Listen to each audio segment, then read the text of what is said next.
At 4:17 a.m. on September 2, 1945, Captain Claire Phillips stood 400 meters from the main gate of Los Baños internment camp in the Philippines, watching 2,147 Japanese soldiers between her and 847 dying Allied prisoners. She had 90 days, no weapons, no backup, no official authorization. Her OSS commander had called her plan suicide with paperwork. The Japanese Kempeitai had a different name for her. They called her Shiroi Akuma, the White Devil. She was 28 years old, had been a nightclub singer in Manila, and according to every tactical manual, what she was about to attempt was impossible. Claire Phillips was born Dorothy Clara Fuentes in Grand Rapids, Michigan, on December 2, 1907. Before the war, she sang at the Alcazar nightclub in Portland, Oregon. 5'2", 98 pounds. She'd arrived in Manila in 1941 with her second husband, a Filipino-American sergeant. When the Japanese invaded, she didn't evacuate. She stayed. Started singing at nightclub called Tsubaki Club. What the Japanese officers didn't know was that Tsubaki Club was an intelligence operation. Every song she sang, she was memorizing troop movements mentioned in drunken conversations. Every smile she gave a colonel, she was counting the ribbons on his uniform to determine unit designation. By 1943, she'd been arrested twice, released twice. The Kempeitai suspected her but couldn't prove anything. She had 0 formal intelligence training, 0 military rank, 0 kills. The only thing she had was a network of 37 Filipino resistance contacts, a photographic memory for Japanese military insignia, and a rage so cold it looked like charm. Between January and August 1945, 2,170 Allied POWs died in Japanese camps across the Philippines, not from combat, from starvation, disease, and systematic neglect. The mortality rate was 40% per year. The U.S. military knew the camps existed. They knew where they were. They had aerial photographs showing the barbed wire, the guard towers, the mass graves being dug in anticipation of final executions. They did nothing. The official position from General MacArthur's headquarters was clear. POW rescue operations are not tactically feasible until full territorial liberation is achieved. Translation: wait until we win the war, then see who's still alive. The problem wasn't that commanders didn't care.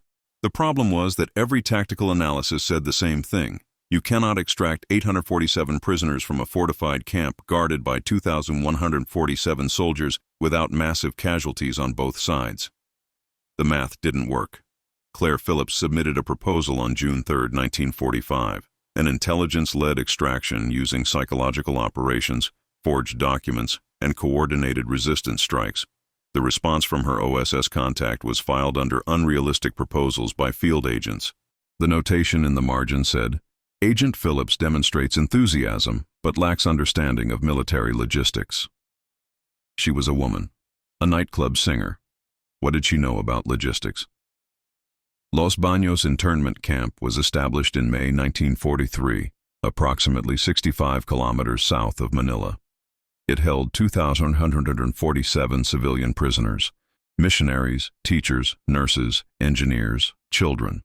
The camp measured 600 meters by 400 meters, surrounded by double barbed wire fencing with a 3-meter cleared kill zone. 8 guard towers. Japanese 7.7mm Type 92 heavy machine guns at each tower, effective range 800 meters. Guard force, 247 soldiers from the Japanese 8th Division, supported by 1,300 additional troops stationed within 4 kilometers. Standard liberation doctrine required a minimum 3-to-1 numerical advantage for attacking fortified positions. To take Los Baños by conventional assault, you'd need at least 6,400 combat troops. MacArthur had those troops. But he also had 400 kilometers of Japanese defensive lines to break through first. POWs were priority level 7, behind strategic targets, behind supply lines, behind territorial objectives. The other problem was time. Japanese High Command had issued orders in July 1945. In the event of imminent Allied liberation, all POW camps are to be liquidated to prevent prisoners from providing intelligence or testimony regarding treatment. Liquidated. Not evacuated. Not relocated. Liquidated. Intelligence intercepts indicated that camp commanders had been issued specific instructions on mass execution procedures. Claire knew this because she'd stolen the document from a Japanese colonel's briefcase while he was passed out drunk at Tsubaki Club on July 18, 1945. She photographed it with a Minox B camera, 9.2mm lens, capable of 50 exposures on a single film cartridge, small enough to hide in a lipstick tube. She forwarded the photographs to OSS Manila. They confirmed authenticity. They did not change the tactical assessment. The assessment still said, impossible. On March 4, 1944, a rescue attempt was made at Palawan POW camp, 400 kilometers southwest of Manila. American Ranger units approached to within 2 kilometers before Japanese sentries detected movement. The camp commander, Lieutenant Sato Yoshikazu, ordered immediate execution of all 150 prisoners. They were herded into air raid shelters, doused with gasoline, and burned alive. 11 men survived by hiding under corpses. The operation was classified as a tactical failure. Margaret Doolin, 34 years old, a Red Cross nurse from Boston, died at Cabanatuan Camp on January 12, 1945. Cause of death listed as dysentery. Actual cause, starvation combined with tropical ulcers that had eaten through to the bone in her left leg. Camp medics had no antibiotics, no sulfa drugs, no anesthetic. They amputated with a hacksaw. She died from shock. Her body weight at death, 71 pounds. She'd weighed 140 pounds in 1941. Thomas Hendricks, 19 years old, missionary son from Iowa, died at Los Baños on June 6, 1945. He'd been caught passing notes between barracks, messages from one group of prisoners to another, nothing more. Japanese guards stripped him, tied him to a post in the center of the camp, and left him in direct sun for 8 hours. Temperature that day, 38 degrees Celsius. He died from heat stroke. The guards made every prisoner in the camp watch. The lesson was clear: any resistance results in death. Claire Phillips had met Margaret Doolin in 1942 before the camp. They'd had coffee at a cafe in Manila, talked about going home after the war. Claire had promised to look her up in Boston. She didn't find out Margaret was dead until August 1945, when a released prisoner told her. No funeral, no grave, just another notation in a Japanese camp logbook. Prisoner 4782, deceased. On August 15, 1945, at 11:43 p.m., Claire Phillips sat in her apartment in Manila and wrote an operational plan on 7 sheets of rice paper. The plan had 4 phases. Phase 1, infiltrate Japanese command structure with forged transfer orders. Phase 2, create internal chaos through coordinated resistance strikes. Phase 3, psychological operation to convince guards the camp is under imminent artillery bombardment. Phase 4, mass evacuation during the panic. She had no authorization to write this plan. She had no authority to execute it. She had no backup if it failed.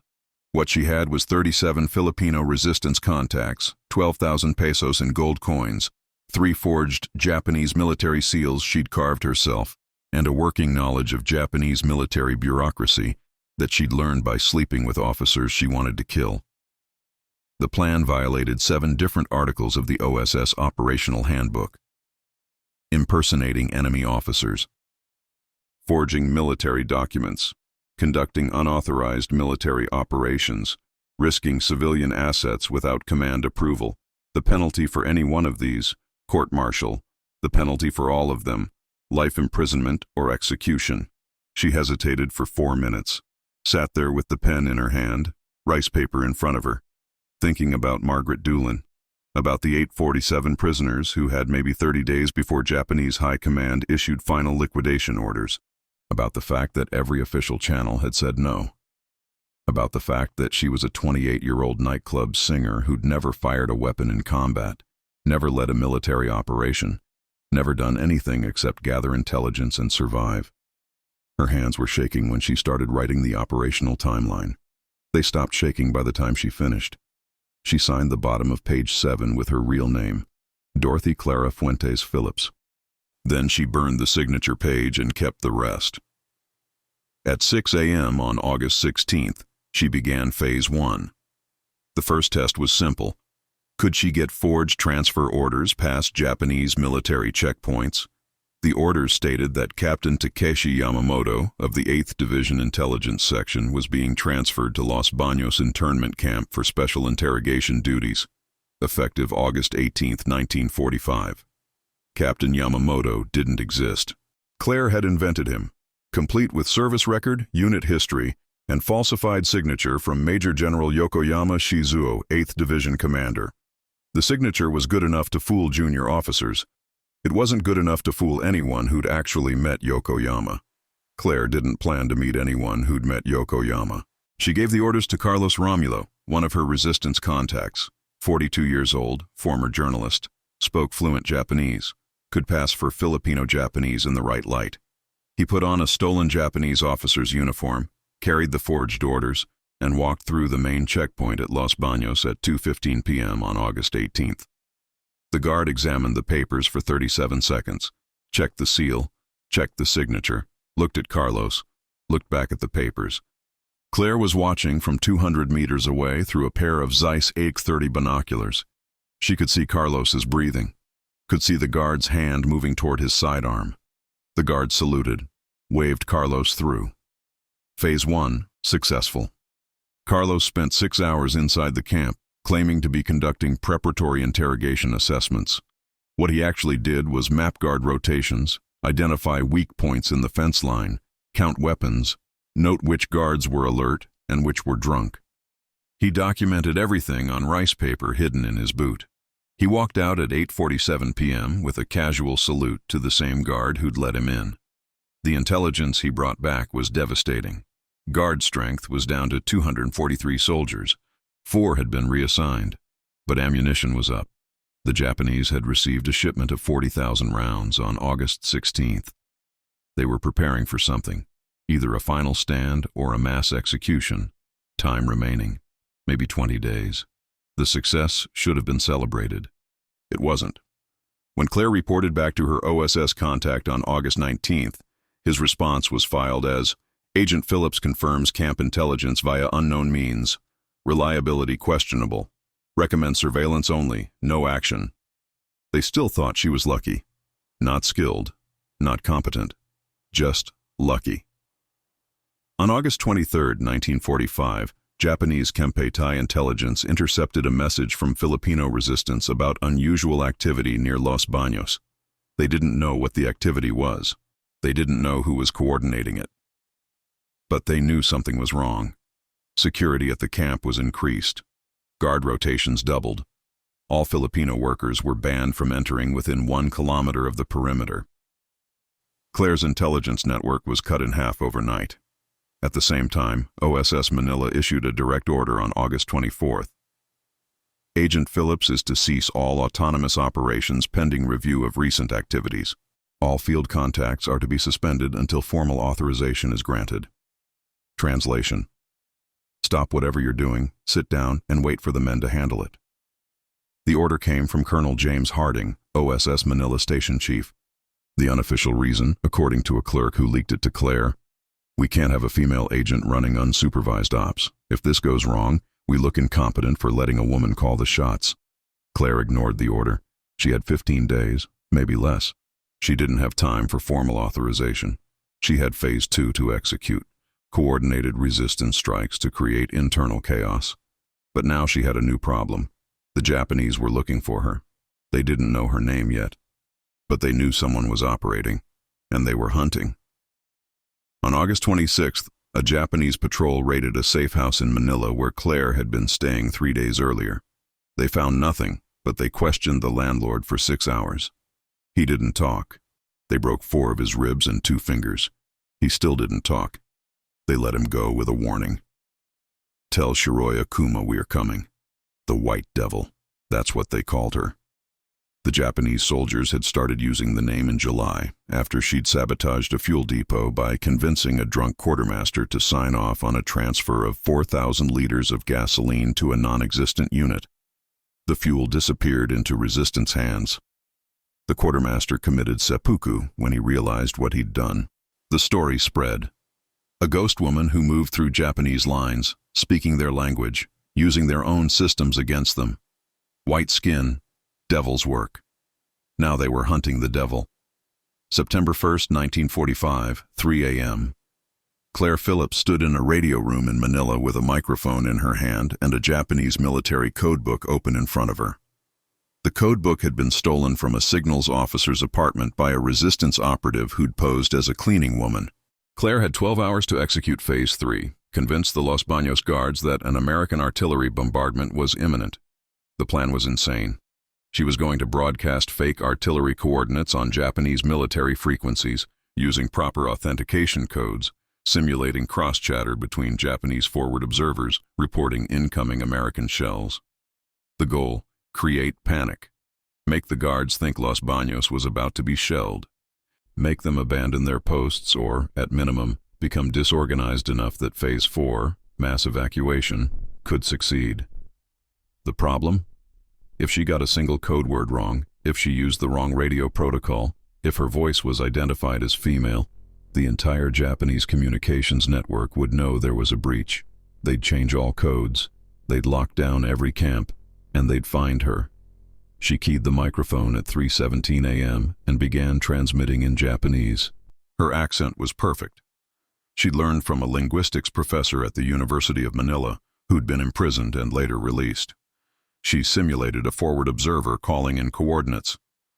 Grid reference 847392, American artillery concentration, 12 guns, firing pattern consistent with preparatory bombardment. She waited 4 minutes. No response. She transmitted again. Request immediate confirmation. American forces advancing on axis 220 degrees. Estimated battalion strength. At 3:23 a.m., a Japanese radio operator responded, "Confirm coordinates. Are you observing actual fire or projected fire?" Claire's hand was shaking. She was improvising now. Observing actual fire. First shells impacted 400 meters west of Los Baños perimeter at 03:15 hours. Recommend immediate defensive preparations. There had been no shells, no artillery, no American forces within 15 kilometers.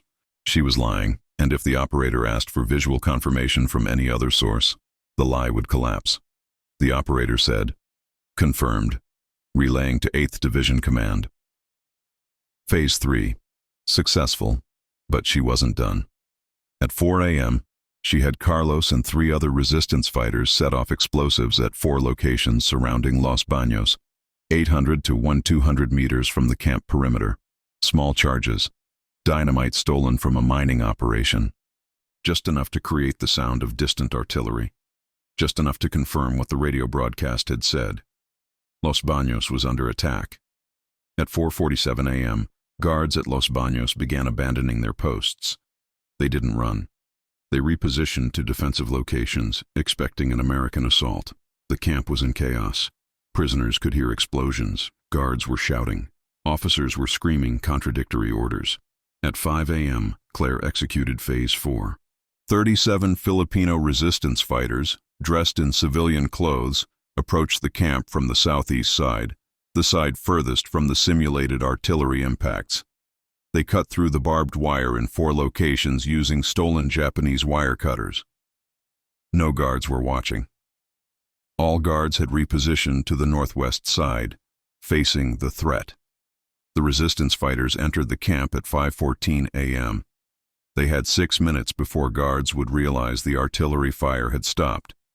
They had 6 minutes to evacuate 847 prisoners across 600 meters of open ground to a tree line where trucks were waiting. They moved 143 prisoners per minute. Old men, women, children, people who could barely walk, people who weighed 80 pounds and had dysentery and tropical ulcers and tuberculosis. The resistance fighters carried them, dragged them, pushed them. At 5:20 a.m., a Japanese guard on the northwest tower turned and saw the evacuation in progress. He opened fire with a Type 92 heavy machine gun. The range was 400 meters, at the edge of effective accuracy. One prisoner was hit, a 67-year-old American missionary named Robert Fletcher. The round went through his left shoulder. He kept walking. 2 resistance fighters grabbed him and ran. By 5:21 a.m., all 847 prisoners were outside the wire. By 5:23 a.m., they were in the tree line. By 5:30 a.m., they were in trucks, moving north toward American lines. The Japanese didn't pursue. They were still waiting for the artillery bombardment that never came. 847 prisoners evacuated, 1 wounded, 0 killed. The operation took 29 minutes from wire cutting to final truck departure. When the prisoners reached American lines at 7:15 a.m., the field commander, Lieutenant Colonel Edward Lottie, asked who had authorized the operation. The prisoners said they didn't know. They said Filipino resistance fighters had come in the night, said someone called the White Devil had sent them and told them to run. Lottie filed a report to MacArthur's headquarters. Los Baños internment camp found abandoned by Japanese forces. 847 prisoners recovered via unknown means. Recommend immediate investigation into unauthorized operations. The investigation found nothing. Claire had burned every document, destroyed every piece of evidence, and disappeared into Manila. Her resistance contacts scattered. The Japanese spent 2 weeks trying to figure out what had happened. They concluded that American Special Forces had conducted a raid. They never suspected a nightclub singer. The prisoners told a different story. They said a woman had saved them. They said she'd done it in 90 days with no weapons and no official support. They said her name was Claire Phillips, but the Japanese called her Shiroi Akuma, the White Devil. They said she was 28 years old, weighed 98 pounds, and had beaten the entire Japanese 8th Division with forged documents and stolen dynamite. None of that made it into the official report. The official U.S. Army report filed on September 15, 1945 states, Los Baños internment camp liberated through coordinated Filipino resistance operations supported by U.S. intelligence assets. It does not name Claire Phillips. It does not mention the forged transfer orders, the fake radio broadcasts, or the fact that a woman with no formal military training had executed a hostage rescue that every tactical manual said was impossible. Claire was awarded the Medal of Freedom in 1951, 6 years after the operation. The citation reads, "For extraordinary fidelity and essential service to the United States." It does not specify what that service was. When she attended the ceremony in Washington, D.C., a reporter asked what she had done during the war. She said she ran a nightclub in Manila. The reporter asked if she'd been a spy. She said she'd been a singer. The reporter didn't follow up. Her OSS file was classified until 1993. When it was declassified, researchers found 47 pages documenting her intelligence work from 1942 to 1945. The Los Baños operation is mentioned in a single paragraph on page 34. Agent Phillips reported successful prisoner evacuation on September 1, 1945, via irregular assets. That's it. No details. No recognition of the planning, the execution, the 847 lives saved. In official histories of the Philippine liberation, Los Baños is credited to the 11th Airborne Division, which arrived at the camp on September 3rd, 2 days after Claire's operation, and found it empty. The 11th Airborne received a Presidential Unit citation for the liberation. Claire Phillips received nothing. After the war, Claire Phillips returned to the United States. She tried to return to singing but couldn't find work. Club owners said she was too old, too thin, too damaged. She worked as a secretary in Portland, Oregon, married again in 1948, divorced in 1952. She wrote a memoir in 1947 called Manila Espionage. It was published by a small press, sold 2,400 copies. It went out of print in 1949. She died on May 22, 1960, at the age of 52. Cause of death: complications from malnutrition-related illnesses she'd contracted during the war. She weighed 89 pounds at the time of her death. She is buried in Kentucky. Her gravestone says, Dorothy Clara Phillips, beloved mother. It does not say OSS agent. It does not say saved 847 lives. It doesn't say anything about the war. The forged Japanese documents she created are preserved in the National Archives in College Park, Maryland, filed under Miscellaneous Intelligence Materials, Pacific Theater. You can request to see them. They're in Box 847, Folder 12. The archival notation says, Origin unknown. Robert Fletcher, the missionary who was shot during the evacuation, lived until 1983. Before he died, he gave an interview to a local newspaper in Minnesota. He said, "A woman saved my life. I don't remember her name, but the Japanese called her the White Devil. She was the bravest person I ever met." The newspaper didn't print the interview. They said it sounded made up. Today, when we talk about intelligence operations in World War II, we talk about men, code breakers, spies, operatives. We don't talk about a 28-year-old nightclub singer who ran an intelligence network, forged military documents, and rescued 847 people using nothing but a stolen code book and the willingness to risk everything. We don't talk about Claire Phillips because no one wrote her into the official history. Not because she wasn't there, not because she didn't do the work, but because the official history was written by the officers who'd told her the plan was impossible, and they couldn't admit that she'd proven them wrong. The Japanese had a name for her. Shiroi Akuma, the White Devil. We should have remembered it.